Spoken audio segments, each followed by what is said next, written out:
I'm Logan Crawford, and right now on Spotlight, we're joined by a very talented writer. Her name is Lorri-Ann Champagne.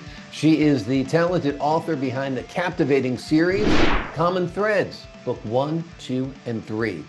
A poignant tale that spans continents, generations, and challenges, unveiling the intricate tapestry of fate and resilience. We're delighted to have this very talented author join us here today on Spotlight. We thank our team at Prime 7 Media for helping us put her in the spotlight today. And we ask viewers like you to support writers like her by subscribing to our channel and purchasing her books. The links are below. Lorri-Ann, thanks so much for joining us here today on Spotlight. Thank you very much for having me, Logan. My pleasure. What inspired you to weave together the stories of Berko from Ghana and Johnny from Scotland in Common Threads? The initial idea of the movie was to center it around a set of multiracial twins and all their challenges, but they don't appear till book 2. So in book 1, I'm setting up the families. Gotcha. Let's give the folks at home the big picture. What is Common Threads about? Common Threads is about all the intricate things that can pass through people's lives that can be so similar, and yet their lives are so tragically far apart. Like the Scottish couple in the first book, they seem to have it made. They live with their parents and they have a normal life, according to Scotland, in the 1850s. And of course, around that time in Africa, where the other two that become a family come from, of course, they were kidnapped and sold into slavery. And I go through it very detailed. And eventually, the two families come together. And they are no longer slaves when they come to work with the white people. They share everything. They even build a house on their property for the Black couple. And they are paid. And eventually, they are part of the business. Which you would never see in the US. Right. And there was two different plantations they worked on. One was cotton, one was sugar cane.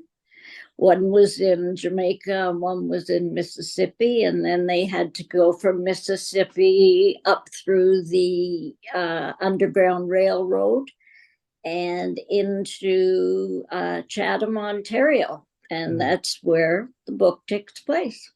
Amazing. You created quite an epic tale here. You seem to know a lot about the different cultures that you describe.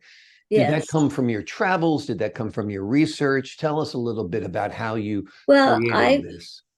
I was a student of both English and history in school. So I delved into anytime somebody said something from history, I had to go look it up. And English, I was always trying to improve my writing skills, and I did plays and short stories all through school and things like that. So, and then I had an idea to do a novel, but I didn't quite have a subject yet. And one day I went to Windsor when my second grandchild was being born. And so it was right around his birth, actually. And I woke up that night and I had this novel in my head. So I kind of credit River for it. He was my inspiration, his birth. That's great. And I had this idea, and it came with black and white And I wanted to do the social problems dating back centuries and to now. And my book goes up to 1970. Gotcha. Did you always envision this as a series of books? No, I did not.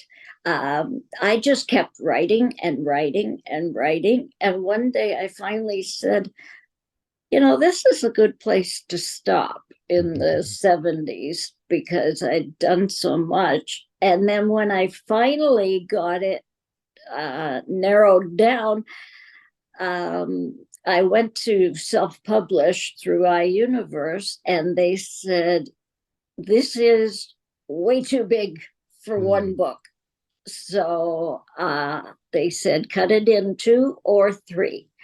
And I decided to cut it into 3 because I found 2 particular spots where it made sense to close it off in one book, bring the next portion of the story into the next book, and then to the next book. Wonderful. Wonderful. So it really wasn't my idea to write a trilogy. I just kept writing. That's wonderful. I imagine you enjoyed being immersed in this world while you were writing. I did. Yes. Slavery and prejudice are themes in your book. How did you ensure their authenticity and then sensitivity in dealing with the topics? Well, I didn't even write anything for 9 months. Everything was pure research. And I didn't have anybody helping me. I did it all on my own. And it was just entire research. And I went to libraries and through the internet, and I had many, many sources.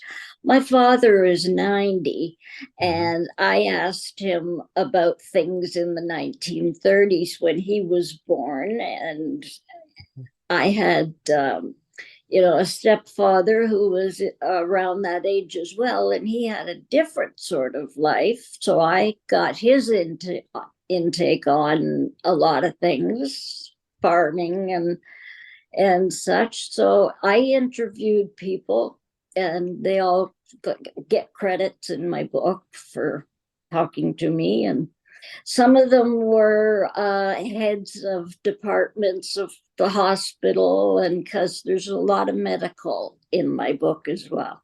Absolutely. Have you envisioned these books as a series of films or a series, perhaps?